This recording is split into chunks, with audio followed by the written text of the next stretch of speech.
ويصلون على النبي يا أيها الذين آمنوا صلوا عليه وسلموا تسليما. درود شريف. اللهم صل على سيدنا ومولانا محمد وعلى آل سيدنا ومولانا محمد وأصحاب سيدنا ومولانا محمد وبارك وسلم وصل عليه. Whenever this ayat is recited, إن الله وملائكته يصلون على النبي, it is wajib to send درود شريف upon the Prophet sallallahu alaihi wasallam. This is a command. والأمر للوجوب. Amr is for wujub. And so Allah Ta'ala is saying that Allah and His angels send salawat upon the Prophet ﷺ, or you believe you send salawat as well. So whenever this ayat is recited, or whenever you hear the Nabi Kareem Sallallahu Alaihi Wasallam's name, you must recite Durood Sharif. So we should remember that, inshallah. We must recite Durood Sharif whenever we hear the Prophet's name, or whenever this ayat is recited. Alhamdulillah, today we completed 29 parts of the Quran Kareem. Today we recited Surah Mulk, Surah Qalam, and many other surahs. It will take too long to name all of them because they were very short. We ask Allah subhanahu wa ta'ala to give us tawfiq to complete the Quran Kareem and accept our efforts in the month of Ramadan. Allah ta'ala discusses many things, and particularly in Surah Qiyamah, Allah ta'ala describes something very important for every single one of us. Allah ta'ala describes the scene of death. Allah ta'ala describes how the soul is taken from the body. This is a very important, these are a few very important few verses for us to ponder over. So Allah Ta'ala, He says, كَلَّا إِذَا بَلَغَتِ التَّرَاقِي, that when the soul reaches the throat, إِذَا بَلَغَتِ التَّرَاقِي وَقِيلَ مَنْ رَاقٍ, and at that point it will be said, who is your helper? Who is the helper now? Because you see, at that point when the soul has reached the throat and the soul is being taken out of the body, there is no helper. Nobody can help you at that point. Nothing can save you. It is you and Allah Ta'ala, and that's it. You have no savior. This is what Allah Ta'ala is saying. وَقِيلَ مَنْ رَاقٍ, it will be said, who is the helper? وَظَنَّ أَنَّهُ الْفِرَاقِ, and that individual who's going through death, he or she, وَظَنَّ أَنَّهُ الْفِرَاقِ, they will realize, أَنَّهُ الْفِرَاقِ, this is the parting time. This is the time where I leave this world. They will realize that. وَظَنَّ أَنَّهُ الْفِرَاقِ, they know that this is the time of separation now. Imagine this individual's mindset, this individual's fear. His soul has reached the throat, or her soul has reached the throat. There is no helper for them, and they know that it's the time now that they're leaving this dunya. Think about the fear. Think about that moment that every single one of us must go through at one point in our lives. The soul has reached the throat, and we know that we're not going to come back after this event. We are not going to come back. We will go in front of Allah Ta'ala and answer for our deeds. Imagine this moment. Then Allah Ta'ala says, وَالْتَفَّتِ السَّاقُ بِالسَّاقِ, that the two shins, they interlock with one another. Why? Because the soul's being pulled out of the body. The soul's being pulled out of the body, and his anxiety and his pain is such that he's tying his legs together, yani squeezing his legs together. You know, like somebody when they're in intense pain, and they try to, and they squeeze their body together. This is what this individual will go through. His legs will be interlocked with one another. وَالْتَفَّتِ السَّاقُ بِالسَّاقِ, and his soul's being pulled out of the body. And then Allah Ta'ala says, إِلَىٰ رَبِّكَ يَوْمَئِذٍ الْمَسَاقُ, on that day, the destination is with your Lord subhanahu wa ta'ala. On that day, the only place you are going is to Allah subhanahu wa ta'ala. So Allah Ta'ala describes the spectacle of death in this surah, Surah Qiyamah. This is something that every single one of us has to go through. The Anbiya had to go through this. Every single one of us will go through this. And around the world, everybody disagrees on everything. Everybody disagrees on everything.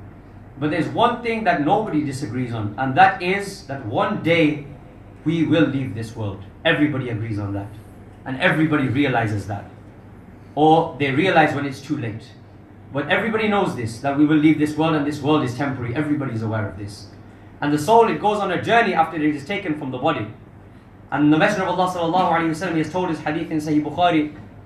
He has told his hadith in Sahih Bukhari that the soul, when it is taken from the body, then depending on whether it's a good soul or a bad soul, different things take place. So when it's a good soul, the angel of death comes in a beautiful form, wearing white clothes, with a beautiful scent, and all beautiful angels around. And it comes to the individual and says, "O tranquil soul, O peaceful soul, your Lord is pleased with you. Come out and come to meet your Lord. The time has come to meet your Lord." And then the angel of death what happens is the angels, they try to distract the individual who's going to go through death, so that when the soul is pulled out, he doesn't feel it, he or she does not feel it. So they distract him. They try to put his mind away on other things, show him other things, so that when the soul is pulled out, he or she does not feel it. And so that's what they do. And then in this kayfiyah, the soul, it is taken out of the body. It is taken out of the body. And for that, and this is a very, very difficult part. When the soul is taken from the body, it is very, very, very difficult. This is why the ulama, they say, when somebody is close to passing away, you should recite the Surah Yasin and recite Surah Ra'd near them, so that the soul is taken out easily, because it's a very difficult process. And so the soul is taken out, and then the angels, they take the soul and they take it up to the staircase. When Nabi Kareem sallallahu alaihi wasallam, he went up on the night of Mi'raj to the heavens. So they take it there and it goes up to the heavens. And then the angels, they check if the name of this individual is on the register. And then if it is granted entry. And then when it goes to Jannah, the soul is given the clothing of Jannah, and it is given the fragrance of Jannah, and it meets all of the angels there, and all of the inhabitants of Jannah. It meets them, and then eventually it goes into the bargha of Allah subhanahu wa ta'ala. This is the good soul, and it remains there until the body is buried and everybody walks away from the grave. Then it will return to the body. And if the individual is bad, then the angel of death, he comes in a most distressing form. He comes in a black form, with fire out of his mouth and his eyes, in a very, very severe, a very fearsome form. He comes, the angel of death, and he says to the individual that, "Oh evil soul, the time has come for your punishment." And the pulling of the soul out from the body is extremely painful. It is described as how if you took a cotton sheet and you placed it over some thorns, and then you pull the sheet off the thorns. This is akin to how it will feel when the soul is taken out of the body, if it's a bad soul. Just like that, those thorns, they will rip the cotton and tear it into pieces. Likewise, such will be the pain when the soul is taken from the body. A very difficult experience this is. And then the soul, it is taken to Sijjin. And Sijjin, these are prisons. These are prisons of the fire, where the soul is kept and it is punished until it is returned to the body. We ask Allah Ta'ala to give us an easy passing away and death on Iman. This is the spectacle of death, something that every single one of us must go through.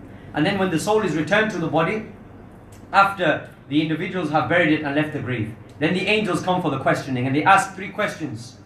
Man rabbuka, ma dinuka, ma kunta taqulu fi haqqi hadha ar-rajul. You all know this. Well, who is your Lord? What is your religion? What did you say about this man? And you will see Nabi Kareem sallallahu alaihi wasallam. And only those people will be able to answer who have true love for the Rasul sallallahu alaihi wasallam. They will see him and they will recognize him because of their love. And people who do not love him, people who turned away from him in this dunya, they will not recognize him. And so if we pass these questions, then in the grave, Allah Ta'ala will widen the grave. He will widen the grave, and the grave will be a garden from the gardens of Jannah. And if we do not spend this life wisely, and He chooses not to forgive us, we ask Allah Ta'ala to forgive us. Then the grave will be narrowed, such that the ribs will be squeezed and interlocked with one another. They will be interlocked with one another. Such will be the state of this individual. And then the angels of punishment, who are deaf, dumb and blind, so they cannot see anything, they cannot hear, and they cannot speak anything. And their job is only to punish. And they come and they punish the individual who is in the grave, and this continues until Yawm al-Qiyamah. And so this is where we are going. This is where every single one of us is going to. 6 feet under, that's where we're going. A hole in the ground, in a white cloth. That's all we have, and that's where we're going. And so the question is, that place where we are going, do we want that place to be a garden from the gardens of Jannah, or do we want that place to be a pit from the fires of hell? And so this is the duty is upon us, and the answer of this question, only we can know that, depending on what actions we choose to do in this dunya. May Allah Ta'ala give us tawfiq. Allahumma salli